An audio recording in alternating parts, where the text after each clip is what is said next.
नमस्कार। हमारा वडोदरा शहर, हमारा प्यारा वडोदरा शहर। ये जो तस्वीरें देख रहे थे, महाराजा सयाजीराव गायकवाड़ की देन वडोदरा शहर, जिसे हमने क्या बना दिया है।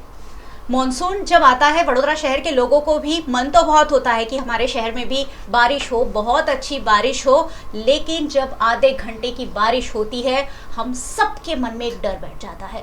हम कहीं ना कहीं ये सोचने लगते हैं, अरे ये बारिश रुक तो जाएगी ना, ये बारिश रुक तो जाएगी ना। हम उस बारिश का आनंद, मज़ा नहीं उठा पाते हैं।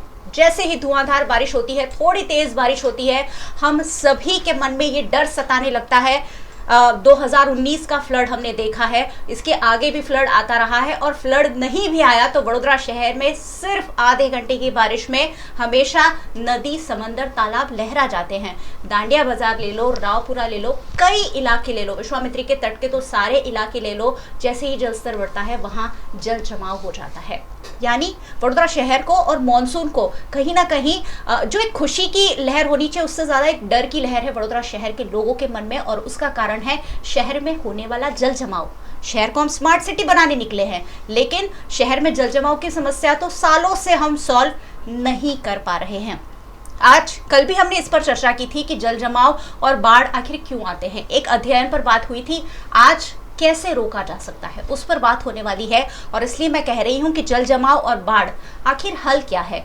बड़े बड़े कोशिशें तो हो रही है, लेकिन एक ठोस साइंटिफिक रीजंस के साथ, साइंटिफिक पॉइंट ऑफ व्यू के साथ जो होना चाहिए वो नहीं हो रहा है। और इसीलिए हर वर्ष हम पानी में से गुजरने के लिए मजबूर है। आज फिर एक बार इसी चर्चा के साथ वीएनएम स्टूडियो में मेरे साथ मेहमान जुड़े हैं। सबसे पहले नेहा सरवटे हैं, जो एनवायरनमेंट एंड अर्बन प्लानर है।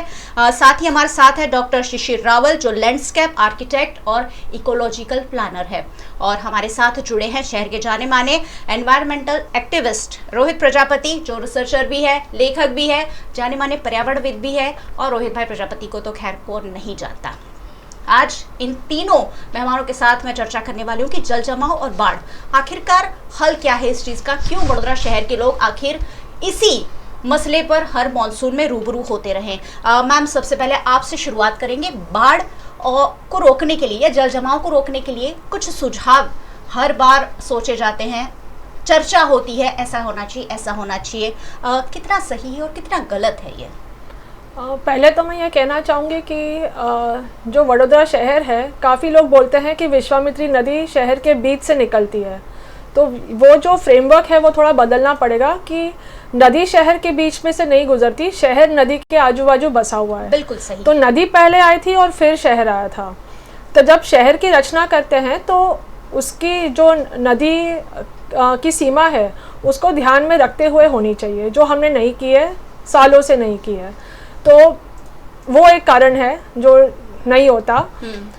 जबकि हमने रवाइंस फिल किए हैं, हमने कांस सारी भर दी है, हमने तालाब को भर के उस पर बिल्डिंग्स कंस्ट्रक्ट कर दिए हैं, तब प्रश्न आता है कि जो एक्स्ट्रा पानी है वो उसको कैसे हटाया जाए या निकाला जाए या कैसे डाइवर्ट किया जाए।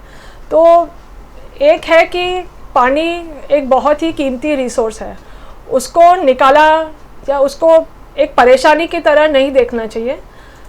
और जैसे भी और पानी आता है बारिश के 12 या 15 दिनों में आता है, तो अगर उसको हम इकोनॉमिक की भाषा में रिलेट करें तो अगर किसी एक साल में, किसी एक महीने में ज़्यादा इनकम होती है तो हम उसको फेंक तो नहीं देते, हम उसको इन्वेस्ट करते हैं, आइदर एफडी करते हैं या इन्वेस्ट करते हैं कि क्राइसिस की सिचुएशन में हमें काम आए। तो पानी को भी उसी तरह से कीमती रिसोर्स मानना चाहिए और उसको अच्छे से मैनेज करना चाहिए। तो डाइवर्ट करना वो तो इकोलॉजिकली भी गलत है, सर बैठे हैं, he can elaborate on that. But जो पानी हमें मिलता है उसको कैसे मैनेज करें, उसको कैसे हार्वेस्ट करें, वो करना सबसे ज़्यादा इम्पॉर्टेंट है। तो जो तालाब हमने ब्यूटिफिकेशन के नाम पे हमने आइदर फोर्टिफाई कर दिए हैं, जो दीवार बांध दी है, उसको अगर खोल दिया जाए, नदी को उसकी जगह मिले या जगह दे दी जाए, तो ये बाढ़ का पानी जो हम बाढ़ का पानी, जैसे आपने कहा कि सब डरते हैं, उसको बहुत अच्छे तरह से मैनेज कर कर सकते हैं हम। बिल्कुल सही बात आप कह रहे हैं कि ये 4 महीने हम पानी आने से डरते हैं और बाकी के महीने हम पानी नहीं आने से डरते हैं, क्योंकि वडोदरा शहर के कई इलाकों में सुचारू जल आपूर्ति नहीं हो पाती है। अगर इतना पानी वडोदरा शहर के पास आता है तो उसे हम अलग अलग इलाके में क्यों बांट देते हैं, उसे अलग एक जगह पर स्टोर क्यों नहीं किया जाता। डॉक्टर शिशिर रावल हमारे साथ है, मैं पूछना चाहूंगी आप इस पर कुछ कहना चाहेंगे कि ये जो सुझाव हैं कितने एक्सपांड तरीके से इस पर चर्चा होनी चाहिए और इसका अमल होना चाहिए। मैं वडोदरा के नगरवासियों को और ये नगरवासियों के जो चुनाव में जीते हुए जो लीडर्स हैं और ये वडोदरा को जो संभाल रहे हैं कॉरपोरेशन वगैरह, उन सभी को सीधे आंख में देख के कहना चाहता हूँ कि आप लोग नागरिक एवं गवर्नमेंट अधिकारी सब लोग ये बात को ध्यान से करें, क्योंकि ये बहुत सालों से एक की एक रैकेट घिसी पीटी की जा रही है। बिल्कुल सही। जो यदि हम इस मामले को ठीक से समझें तो समझना ये है कि नदी को सिर्फ एक जगह का बहाव के नाते मत देखा करो। नदी का ऊपर का वास है, वाटरशेड एरिया है, नदी शहर में आती है और नदी शहर के बाहर निकलती है। यदि हम ये कहते हैं कि इसका डाइवर्जन किया जाए तो क्या वो दूसरी नदी में मिनी रिवर में जाएगी तो वहाँ कोई नुकसान नहीं होगा क्या? वहाँ के लोगों को कुछ करना नहीं है, वहाँ का इरोजन नहीं होगा क्या? और ये खर्चा कौन निभाएगा? क्यों हम ऐसा सोच रहे हैं कि नदी को हम कंट्रोल करें इंजीनियरिंग ढांचे से? क्यों हम ऐसा नहीं सोचते कि हम यदि नदी है तो नदी सिर्फ नदी नहीं है, नदी का पूरा वाटरशेड है, पूरा जलस्राव विस्तार है, उसको पूरे वहाँ से लेके पावागढ़ से लेके अलग अलग जगह पे हम ऐसी कोशिश कर सकते हैं कि जंगल बढ़ा सकते हैं, थोड़े थोड़े जगह पे हम वाटर हार्वेस्टिंग के प्रोजेक्ट्स कर सकते हैं, और ताकि पानी वहाँ से यहाँ तक पहुँचे उसके पहले ही उसका इलाज कुछ होना चाहिए।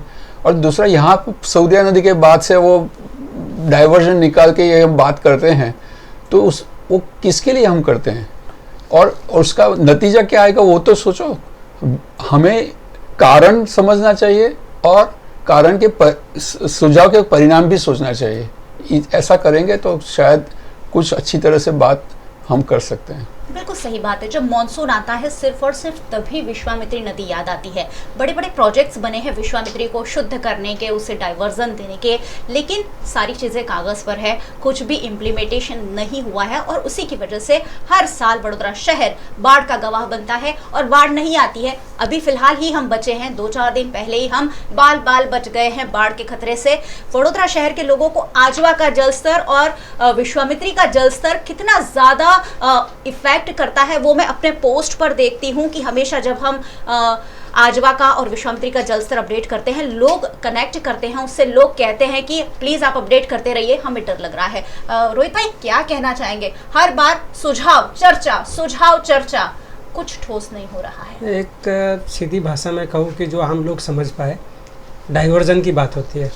हम ये कहते हैं किसी के मुद्दे को डाइवर्ट नहीं करना चाहिए। हम जब मेन मुद्दे में आते हैं तो लोग उसको डाइवर्ट करते हैं जी। मुझे लग रहा है कि नॉट इन माई बैकयार्ड करके एक समझ है कि ये समझा जा रहा है कि हमारे पास 2 प्लेनेट है जी। ये समझा जा रहा है कि जो मिनी नदी में बहाने की बात जो हो रही है या वहाँ से महिसागर नदी में ये पानी को ले जाने की बात, मिनी नदी अल्टीमेटली महिसागर में जाती है जी। तो मैं पूछना चाहता हूँ जो एक्सपर्ट लोग इसकी बात कर रहे थे, क्या मिनी और महिसागर कोई अलग प्लेनेट पे है कि यही प्लेनेट पे है? वो हमारे भारत में आते हैं, गुजरात में आते हैं कि कहीं और के इलाके हैं, और उसके आसपास रहने वाले लोग के बारे में सोचना चाहिए कि नहीं, वो एक सवाल है जी। और मही को मही सागर कहा जाता है। सागर शब्द का इस्तेमाल किया है कि ये नदी के ऊपर बांध है, इस नदी को लेकर काफ़ी सवाल है, वहाँ पे भी फ्लड का बड़ा मुद्दा रहता है। तो अगर आप डाइवर्जन की बात करते हो तो क्या आपका फोकस बिल्कुल ही बड़ौदा शहर के आसपास ही है? जैसे बड़ौदा शहर के आसपास लोग बसते ही नहीं है, तो एक मुद्दा मेरा मानना है कि ये जो सीधी बात डाइवर्जन की हो रही है, तो 2 प्लेनेट है तो ठीक है, एक ही प्लेनेट की बात कर रहे हो, पड़ोसी के जगह पे डाइवर्जन के, मुझे लगता है कि ये बात बिल्कुल ही गलत है। और मैं एक लाइन में कहूँगा कि नदी कह रही है, ये कह रही है कि हमारा एक न्यूक्लियर फैमिली है जिसमें वेटलैंड शामिल है, जिसमें नदी जिसको आप नदी कहते हैं वो शामिल है, जिसमें रवाइन शामिल है, जिसमें तालाब शामिल है, जिसमें कांस जो नेचुरल कांस है वो शामिल है, और सागर शामिल है।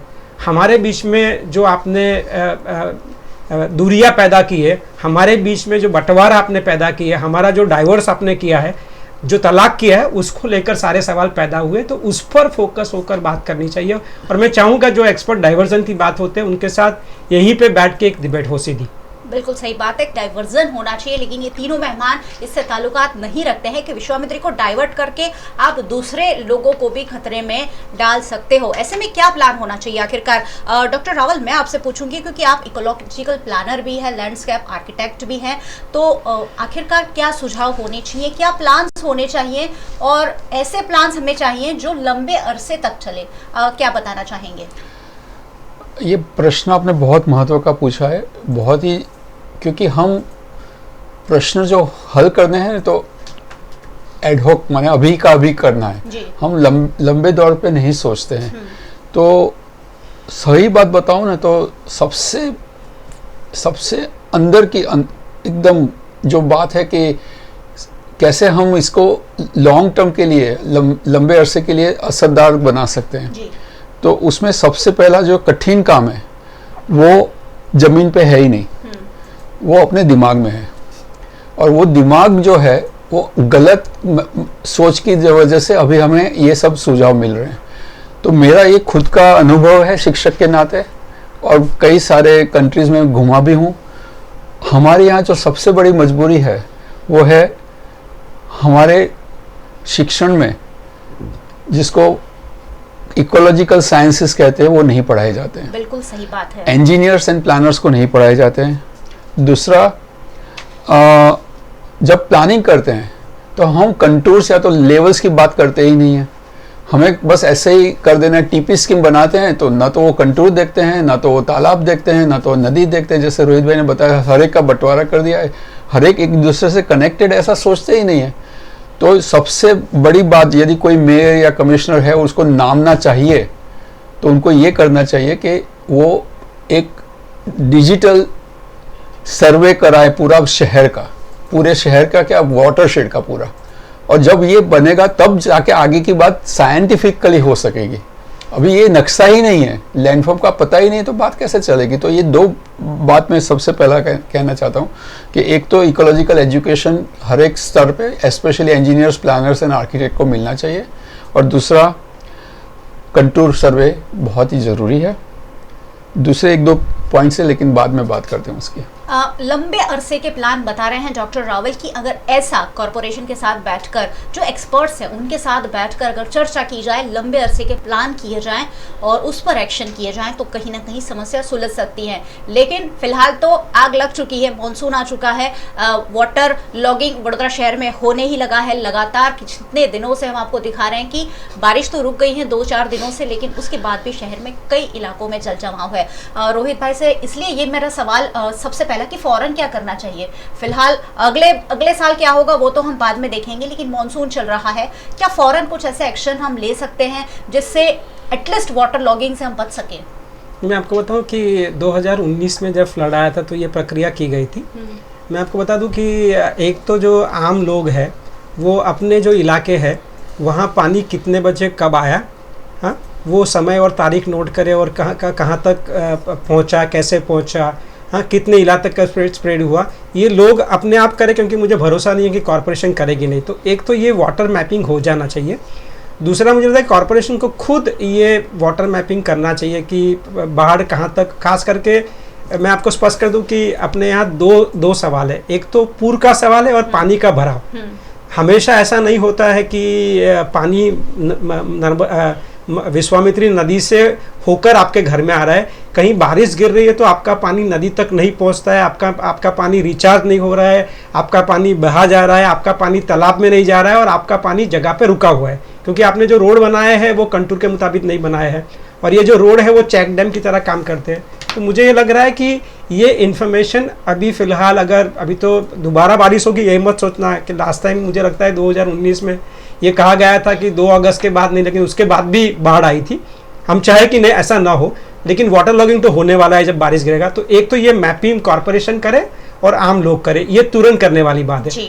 दूसरा मुझे कहना है कि रवाइंस जो कोतर है वो फिलहाल नदी वापस मांग रही है। जैसे किसी के पास आपकी ज़मीन किसी ने ले ली हो और आप ये कहो कि ज़मीन मेरी है और मुझे वापस करो, तो नदी बहुत सारी रवाइंस वापस मांग रही है। मैं आपको क्विकली लिस्ट कह दूं तो वो शुरुआत करते हैं वर्सर साइट जो है जहाँ पे ट्री म्यूजियम बनाया गया है, तो वो साइट पे तो कॉर्पोरेशन खुद दबा के रखी है, वो इलीगल साइट है। पोल्यूशन बोर्ड ने खाली करने को कहा था, हम ही लोग थे जिसने कंप्लेन की थी, वीएनएम ने इसके बारे में उस वक्त बड़े पैमाने पे दिखाया था। उसके बाद आगे आया तो अकोटा के पास है। बड़ी जगह बात करूँ तो बुखड़ी बारस, जो ये रात्रि बाजार है, मैं उसको बुखड़ी बारस कहता हूँ, तो वो रात्रि बाजार का जगह है, वो रवाइंस पे है। वुडा का बिल्डिंग, सबसे बुरी बात है कि वडोदरा अर्बन डेवलपमेंट अथॉरिटी का बिल्डिंग खुद रवाइन में खड़ा है। वो ऐसी बहुत सारी रवाइन से उसको मैप करके उसके बारे में खाली करने के बारे में आने वाले दिनों में सोचना पड़ेगा, और ये तुरंत ही काम कर सकते हैं और इसके बारे में प्लानिंग अभी से कर सकते हैं। और ये जो रवाइन्स है उसका मेजरमेंट पुराने मैप से कर सकते हैं। मुझे लगता है कि तुरंत ये दो चीज़ हो सकती है और लोग डॉक्यूमेंटेशन करें। अगर कोई भी जिंदाबाद मुर्दाबाद से सवाल हल नहीं होगा। जैसे शिशिर सर ने कहा, और 1998 में उन्होंने तो एक पूरा विश्वामित्री का प्लान बना के दिया था कि एग्जैक्टली 1998 में रिवर फ्रंट की बात अभी चल रही है। जब वो यूएस में थे तब उन्होंने वो खुद नहीं बताया कि मैं बता रहा हूँ कि 1998 में उन्होंने स्टूडेंट के साथ बैठ के एक लंबा प्लान जमीन पे ब्लॉक के साथ बनाया था। हम जैसे लोगों ने देखा था कि एग्जैक्टली उस जगह पे वो तुरंत बनाया हुआ रिपोर्ट था। तब से बात शुरू हुई थी। ये मुझे लग रहा है कि कॉर्पोरेशन में भी इसको लेकर बात हुई थी और ये एक फ्रेमवर्क दिखाया था कैसे उसको देखा जाए। मुझे लग रहा है कि वो बात तो हम भूल ही गए हैं, जैसे वो उसका अस्तित्व ही नहीं है। काफी लोगों ने उसमें से कुछ चीजें बोरो करके वो इस्तेमाल कर रहे हैं, लेकिन मुझे लग रहा है कि उसके बारे में सोचने। तो मुझे ये दो चीज, डॉक्यूमेंटेशन बहुत महत्व का है। नारेबाजी से कुछ नहीं होगा, कॉर्पोरेशन के वहाँ घेराव करने से नहीं होगा, धरना करने से नहीं होगा, रैली से नहीं होगा। अभी लॉकडाउन में वो कर नहीं सकते, लेकिन उससे नहीं होने वाला है। आपको डॉक्यूमेंटेशन करना पड़ेगा और ये डॉक्यूमेंटेशन आपको ही करना पड़ेगा। कॉर्पोरेशन शायद नहीं करेगी, या कॉर्पोरेशन पे दबाव डालो कि वो डॉक्यूमेंटेशन करे। मिलजुल कर प्रयास करने होंगे, राजनीतिक दलों को इसमें आगे आना होगा, लोगों को आगे आना होगा, क्योंकि आखिरकार जब दिक्कत आती है तब तो सभी को आती है। और सीधी बात है कि विरोध करने से नहीं होगा, साथ बैठकर कुछ एक्सपर्ट की सलाह लेकर इसमें काम आगे बढ़ सकता है। और विश्वामित्री नदी जो वैसे तो 8 महीने नाला रहती है, और जब 4 महीने ये नदी बनती है तो वो नदी हमारे घरों में घुस आती है, क्योंकि हम उनके घर में 8 महीना घुसे हुए हैं। और इसीलिए पानी और जल जमाव, वडोदरा महानगर पालिका प्री मानसून कार्यवाही जो करती है उसमें क्या करती है, गटर साफ करती है, ड्रेनेज, और वो भी सही रूप से नहीं होता है। ड्रेनेज साफ करने के बाद भी कई इलाके होते हैं जहां ड्रेनेज का पानी ही बाहर आता है और जल जमाव होता है। नेहा मैम, मैं आपसे पूछना चाहूंगी कि पानी का भरना यानी जल जमाव और बाढ़, ये दोनों अलग कैसे हैं? दोनों को आप कैसे डिफाइन करते हैं? दोनों बिल्कुल अलग मुद्दे हैं। जो बाढ़ आती है वो रिवर में या नदी में ज़्यादा पानी आने से, इसका टेक्निकल टर्म है इनंडेशन ऑफ वाटर। तो फ्लड तो मैनमेड है, तो पानी तो नदी में आता ही है, भरता है और कम होता है। जैसे सागर में आते लहरें आती है, आगे आती है, वापस जाती है, तो हाई टाइड लो टाइड होता ही है। तो उसी तरह से नदी में भी पानी आता है, इनंडेशन होता है और फिर वो कम हो जाता है। उसको हम फ्लडिंग बोलते हैं। जब जब पानी अपनी बैंक्स उनकी जो है धार उससे उभर जाता है, उसको फ्लडिंग बोलते हैं। जो वाटर लॉगिंग जो होता है, जो जल जमाव होता है, वो गलत प्लानिंग के हिसाब से होता है, जहाँ पानी को बहने की जगह नहीं मिलती। तो उसका कारण तो ये है कि हमने जो रास्ते बनाए हैं, जो टीपी स्कीम्स बनाए हैं, वो टोपोग्राफी या कॉन्टूर के साथ नहीं बनाए हैं। हमने इन्वर्ट लेवल्स ठीक से चेक नहीं किए हैं। हमने सारी जो जवाबदारी है वो स्टॉर्म वाटर ड्रेन्स के दरिए से निकाल दी है, और वो भी मेंटेन नहीं होती, उसमें कूड़ा जमा रहता है, तो वाटर लॉगिंग होता है। तो ये दो बहुत अलग किस्म की प्रक्रिया है। और दूसरा एक मुझे ऐड करना था, जो रोहित भाई बोल रहे थे कि तुरंत तो यही करना चाहिए कि रवाइंस खाली करने के बाद कॉर्पोरेशन का काफ़ी प्रश्न रहते हैं कि वो जो डेब्री है वो कहाँ डालें। तो कॉरपोरेशन के बजट इतने करोड़ों में जाते हैं, तो एक सॉलिड वेस्ट मैनेजमेंट या debris, construction debris recycling facility तो वो कर ही सकते हैं, उतना तो इन्वेस्टमेंट कर ही सकते हैं। तो जो डेब्री खाली करते हैं तो उसको रिसाइकिल करना चाहिए कंस्ट्रक्शन पर्पसेस के लिए। जो हम रास्ते बनाते हैं कई बार, तो उसमें हम फ्रेश मिट्टी डालते हैं, तो ये जो मलबा है उसको रिसाइकिल करने की प्रायोरिटी सबसे ज़्यादा होनी चाहिए। यानी अगर सवाल हैं तो सवाल के जवाब भी है, लेकिन एक व्हील पावर की ज़रूरत है, एक ठोस विजन की ज़रूरत है कि आखिरकार इस वर्ष वडोदरा शहर में ना जल जमाव होगा ना बाढ़ आएगी। इस वर्ष तो कोरोना के चक्कर में खैर काफ़ी काम हुए ही नहीं हैं, और अगर बारिश ज़्यादा गिर जाती है, 1 घंटे में अगर ज़्यादा इंच बारिश गिर जाती है, तो वडोदरा शहर में आपने तो देखा ही है जल जमाव होता ही है, और अगर ज़्यादा बारिश हुई तो आने वाले दिनों में हमें समस्या भी आ सकती है। रावल साहब, मैं एक बात पूछना चाहूँगी, कलाली डंपिंग यार्ड का मुद्दा उठाया था रोहित भाई ने, वहाँ एक ट्री म्यूजियम बन गया है, आप इकोलॉजिकल प्लानर भी हैं, तो मैं पूछना चाहती हूँ कि वो इलीगल है या लीगल, कुछ बताना चाहेंगे? तो कई लोग बड़ौदा में शायद ये जो ट्री गार्डन या ट्री पार्क बनाया है उसके बारे में जानते नहीं होंगे जी। लेकिन वर्सर के पास जैसे बताया मयूरी जी ने, ऐसा वो हुआ है। देखो, पहले ही सबसे बड़ी बात तो ये है कि जो डंपिंग हुआ है, जो वहाँ गिराया गया सालों से, 2-3 डिकेड से, वो वहाँ जाना ही नहीं चाहिए था। उसके लिए व्यवस्था नहीं की है। हम क्या करते हैं, नगर को नल, गटर और रास्ता ही समझते हैं, और मिल गया, इलेक्ट्रिसिटी मिल गई तो हम खुश हैं। लेकिन हमारे पास जो कुदरती संपत्ति है, जो पानी को फैलाने के लिए की जगह है, वहाँ हमने, कॉरपोरेशन ने खुद ने वो कोतर लेन को डाल दिया। इसलिए हमारे वहाँ पिराना जैसा माउंटेन नहीं दिख रहा है, जो सॉलिड वेस्ट का जो माउंटेन अहमदाबाद में दिख रहा है वो नहीं दिख रहा है। तो ये गलत बात तो पहले से कॉरपोरेशन और सत्ताधारी जो लोग थे उसी 30-40 साल पहले से उन्होंने अभी तक चालू रखा है। अब दूसरी बात आई वो ट्री प्लांटिंग की। अभी उसका नेक इरादा है, कोई भी कैसे बोल सकता है कि ट्री प्लांटिंग मत करो, लेकिन गलत ये हुआ है कि उसने वो जो गलत काम हुआ था उसको लेजिटिमाइज, उसको दे दिया कि हाँ ये तो अच्छा हो गया, तो वो ढक गया, माने जो गुनाह था वो उसको ढक गया और उसको ब्यूटीफाई करके हमारे के लिए प्रस्तुत किया गया। मुख्यमंत्री जैसे लोग भी और नायब मुख्यमंत्री जैसे लोग भी आके उसको तालियां बजाते हैं, तो कोई लोग सोचते ही नहीं है कि ये गलत हो रहा है कि सही हो रहा है। तो डंपिंग ही नहीं होना चाहिए था वहाँ जो हुआ है वो गलत है। हमें ये ठीक है, हम कर सकते हैं कि हम नहीं पता है कि कैसे करेंगे ये सब, तो पौधे डालना तो बहुत आसान है। अभी ये एग्जाम्पल देके हम दुनिया को क्या दिखाना चाहते हैं कि हम गलत करेंगे और उसको फिर ब्यूटीफाई करके छोड़ देंगे, तो ये मेरी समझ में तो नहीं आता है।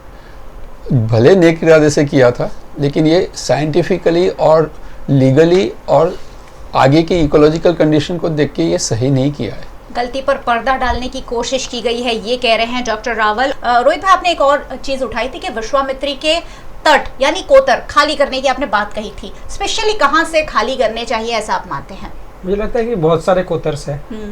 आपके घर में कोई घुस जाए और आप खाली करने की बात ना करें, वो मुद्दा है। सरकार भी खाली करवाती है सरकारी जमीन के नाम पे, कॉर्पोरेशन बोलता है दबान है।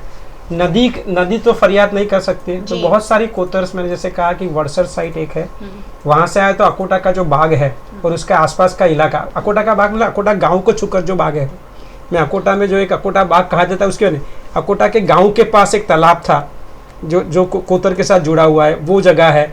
उससे आगे जाइए तो अपना अभी जो पूरा इलाका है जो एसएसजी के सामने का, वहाँ जो अपनी कौन सी फास्ट ट्रैक कोर्ट है, वहाँ भराव किया गया है।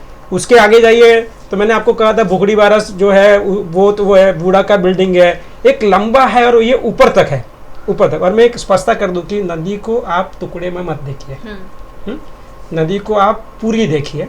और नदी की जब बात करें तो बड़ौदा की बात मत कीजिए, वो हो सकता है बड़ौदा का हिस्सा न भी हो, बड़ौदा के बाहर भी बहती हो, तो उसको लेकर ये कोतर को अगर खाली करने के बाद में एक अंदाज लगाकर बोल सकता हूँ कि अगर फिलहाल जो पानी नदी में समा नहीं पाता है, एक आपको कह दूं कोतर का जो काम होता है वो नेचुरल फ्लड कंट्रोल मैकेनिज्म है, कुदरती पूर्व नियंत्रण व्यवस्था जो नदी ने खुद बनाई थी। और ये रॉकेट साइंस नहीं है, ये 300 साल पुरानी समझ है। 300 साल पुराने दस्तावेज में आप इसको लेकर बात समझ सकते हो कि उससे आपका फ्लड, जो फ्लैश फ्लड कहते हैं, वो एकदम स्लो हो जाता है। वो पानी पूर आने में, मुझे याद है मैं जब छोटा था कि पानी आएगा, तो हमारे यहाँ पानी आने से पहले 2 दिन पहले मालूम पड़ता था कि पानी आएगा आएगा आएगा। देखते थे कि पानी धीरे धीरे बढ़ रहा है, अभी पानी फास्ट। तो कुदरती पूर्व नियंत्रण की व्यवस्था तोड़ी गई है। तो ये कोतर खाली कर सकते हैं। सरकारें 6 लेन रोड बनाती है, 6 लेन रोड बनते हैं। वो कैसे बनते हैं? वो जगह कहाँ से आती है?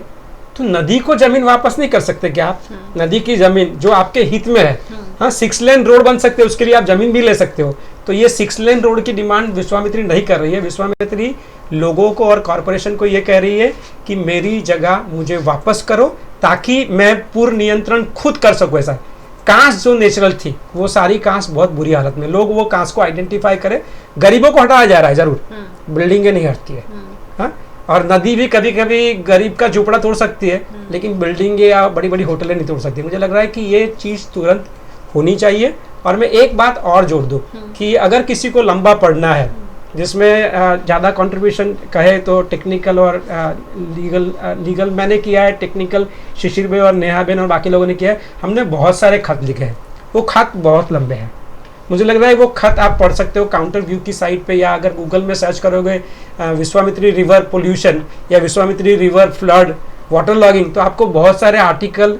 और मुझे लगता है कि पिछले साल हम लोगों ने यहाँ एक अगस्त महीने में किया था डिबेट, जिसमें डॉक्टर दीपा गवली, नेहा जी थी और मैं था, और हमने बात की थी। मुझे लगता है ये सारे दस्तावेज मैप हमने बनवाए हैं। वो मैप बहुत डिटेल मैप है, वो लंबी, वो मैप को देखिए और उसके इन्फॉर्मेशन को नेट पे सर्च कीजिए, उसमें से आपको बहुत सही। और मैं एक कह दूँ कि भले हम यहाँ 40 मिनट 50 मिनट में ख़त्म करें, लेकिन कुछ एक्सपर्ट लोग ऐसे हैं जिससे लंबी बात लोगों को सुननी पड़ेगी।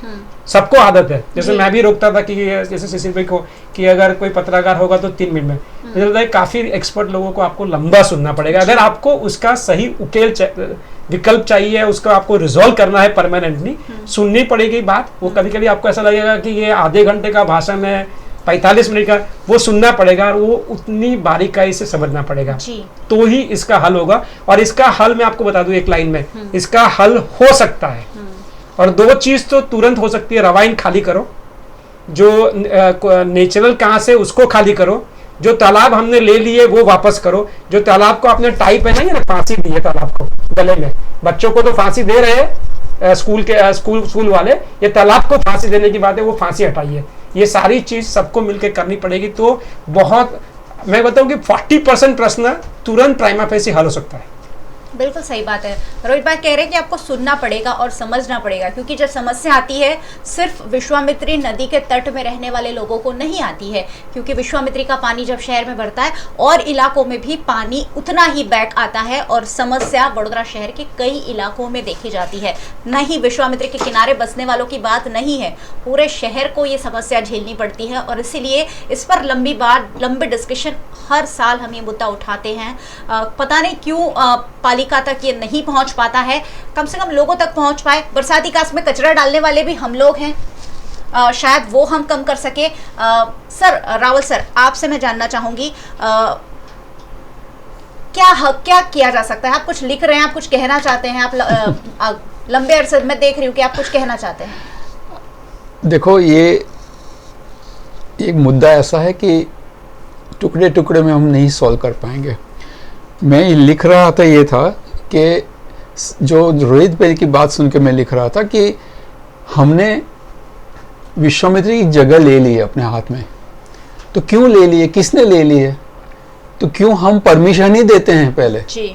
हम देख, तो एक तो मैपिंग नहीं हुआ है, कंटूर का प्लान नहीं है, टीपी स्कीम भी कंटूर देखती नहीं है, और फिर कॉमर्शियल लैंड यूज और हर एक जगह डाल देते हैं।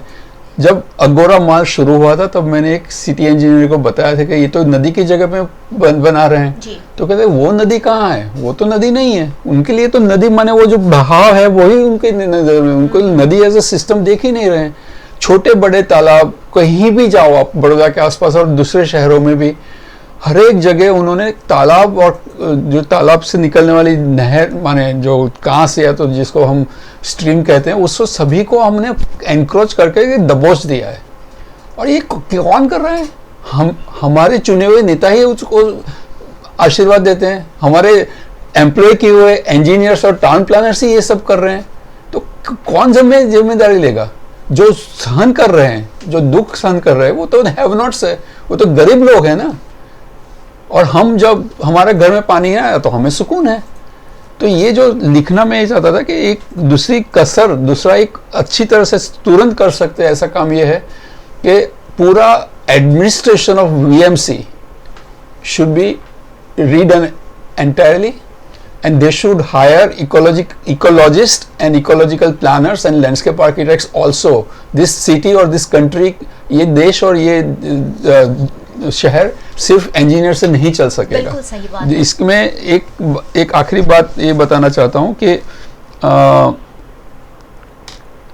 कुछ साल पहले जब ये सब बातें हो रही थी ना, तब ये लोगों को पता नहीं था कि हम हमारी जिंदगी के बारे में बात करेंगे, प्लानिंग के बारे में बात करें। कई लोग को कहते हैं ये नहीं हो सकता है, लेकिन जैसे रोहित भाई ने बताया 6 लेन हाईवे हो सकता है, तो ये तो बहुत मामूली चीज़ है। हमें पूरे शहर के नागरिकों को जागरूक होकर सभी को मिलना पड़ेगा और हमें मांगना पड़ेगा कि ये हमें चाहिए। हमारा शहर स्मार्ट सिटी बनना चाहता है तो उसको smart water management, smart land use planning और स्मार्ट एडमिनिस्ट्रेशन एंड गवर्नेंस भी चाहिए ही। हम बड़ी बड़ी मांगे तो करते हैं पालिका से कि हमारे बिजली के बिल माफ़ कर दो, हमें फ़ीस में माफ़ी दे दो, स्कूल फीस में। मुझे नहीं लगता है आम लोगों का कोई मोर्चा पहुंचा होगा वडोदरा महानगर पालिका की इस बार हमें शहर में बाढ़ नहीं चाहिए। ये एक्सपर्ट हैं, उनके पास सुझाव है। मुझे लगता है इन एक्सपर्ट को सुनकर, उनके साथ बैठकर चर्चा करते हुए इस समस्या का समाधान होना चाहिए। मुझे लगता है घंटों तक शायद हम बात करेंगे, लेकिन बात कहीं ना कहीं कम पड़ जाएगी। क्लोजिंग नोट पर अगर आप लोग कुछ कहना चाहें, क्या कहेंगे नेहा मैम? मुझे एक चीज़ और कहनी है कि जैसे रोहित भाई ने पहले बोला कि नदी एक सिस्टम है, तो तालाब और नदी अलग नहीं है। तो जैसे तालाब इंटरलिंक्ड है एक दूसरे के साथ, कांस के साथ, उसका पानी कहीं ना कहीं हमें रिटेन कर सकते हैं हम एक लंबे समय तक, ताकि वो पानी इन्फिल्ट्रेट होके हमारे ग्राउंड वाटर को रिचार्ज कर सके। क्योंकि हर किसी के घर में बोर तो है, लोगों को ये नहीं पता चलता कि बोर में पानी कहाँ से आता है। और जब गर्मी की सीज़न आती है तो सब चलते हैं अपने बोर को डीप करने के लिए, लेकिन जहाँ उस बोर में पानी फिर से डालने की बात आती है तब कोई नहीं सुनता। तब सबको लगता है कि ये पानी शहर के बाहर तुरंत निकल जाना चाहिए। तो ये जो तालाब है, जो वेटलैंड्स है, वो रिटेन पानी डिटेन और रिटेन दोनों ही कर सकते हैं, और वो हमें करना चाहिए। तो उनको एक सिर्फ नेगेटिव नज़रिए से नहीं देखना चाहिए, उसको एक एसेट की तरह देखना चाहिए, एक अपॉर्चुनिटी की तरह देखना चाहिए। और नदी, तालाब और कांस और वेटलैंड, ये चारों चीज़ एक दूसरे के साथ बहुत अच्छी तरह से जुड़े हुए हैं, उनको अलग नहीं करना चाहिए। सारी चीज़ों को, ये प्राकृतिक सारी हमारे पास संपत्ति है, उससे हमने कहीं ना कहीं डिस्ट्रैक्ट कर दिया है और उसी का खामियाजा हर साल उठाते हैं। सटीक बात कुछ शब्दों में अगर कहना चाहें। हाँ जी बिल्कुल। तो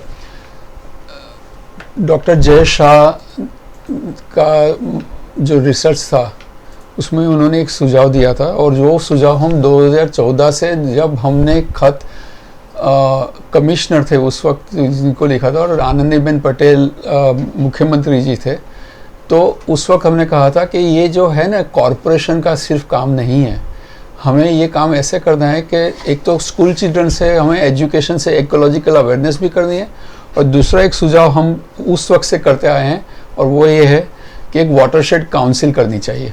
एक watershed ad hoc, I mean quasi governmental with power, एक कुछ ढांचा ऐसा होना चाहिए कि जो पूरे डेवलपमेंट को गाइड करे, प्रोएक्टिव बने। हम थक गए रिएक्ट करते करते, अभी हमें प्रोएक्टिव काम करना है। हमें विरोधियों को विरोध, हम और आप अलग नहीं हैं, नागरिक और चुने हुए अधिकारी अलग नहीं है। तो ये वाटरशेड काउंसिल रीजनल लेवल पर काम करेगी। हालोल भले पंचमहाल, हालोल वगैरह पंचमहाल डिस्ट्रिक्ट में है, लेकिन ये यहाँ भी है।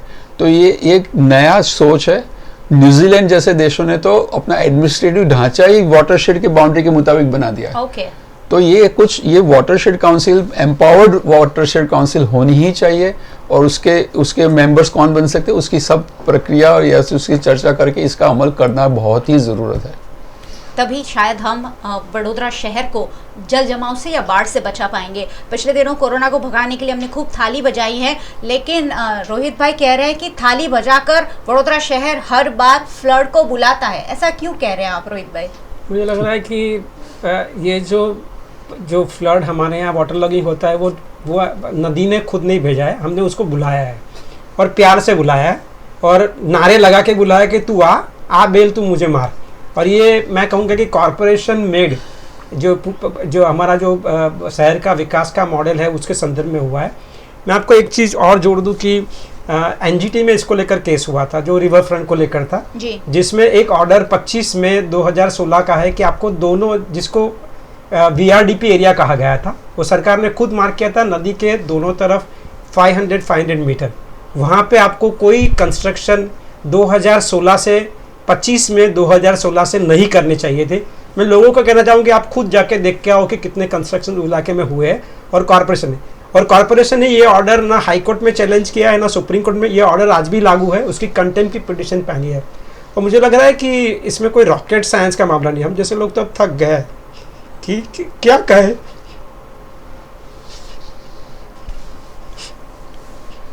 बिल्कुल समझ सकती हूँ ये भावुकता, और आप भी देख रहे होंगे कि बात पानी की हो रही है, और अगर जब वो पानी आंखों से बहता है तो आप समझ सकते हैं कि कितना दिल से जुड़ाव होगा, कितना गंभीर है पर्यावरणविद इस मसले पर, और क्यों वडोदरा महानगर पालिका नहीं समझ पा रही है।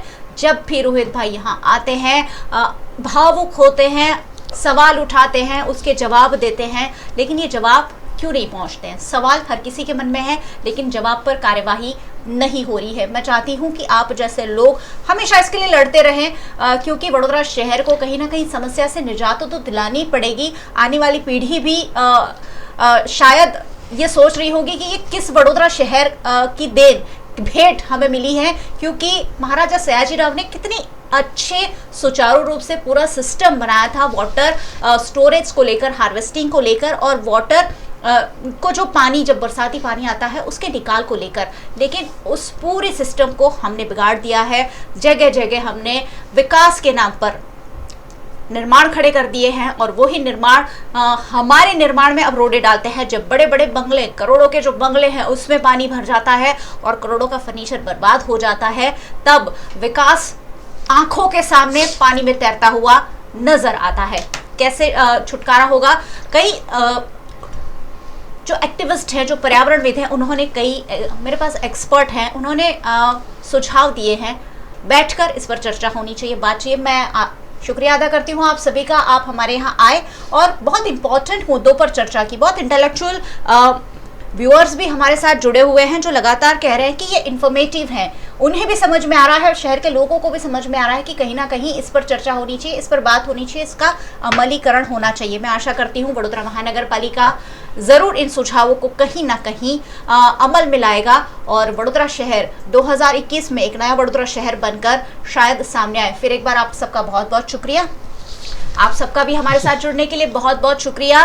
और फिर एक बार कह देती हूँ, VNM का फेसबुक पेज है, अगर लाइक नहीं किया है, पहली बार आए हैं, ज़रूर लाइक कर दीजिए, क्योंकि यहाँ हर रोज़ ऐसी चर्चा होती रहती है जो शहर से जुड़ी है। साथ ही साथ अगर आप VNM को YouTube चैनल पर देख रहे हैं, YouTube चैनल को सब्सक्राइब कर लीजिए और बेल आइकन दबाना बिल्कुल ना भूलें, क्योंकि बेल आइकन क्या होता है, जब भी हम आपके सामने आते हैं आपको फ़ौरन एक अपडेट आता है कि VNM आपके लिए कुछ लेकर आया है, और VNM जब लेकर आता है हमेशा कुछ खास होता है। बहुत बहुत धन्यवाद हमारे साथ जुड़ने के लिए। जुड़े रहिए VNM के साथ, देखते रहिए VNM। नमस्कार।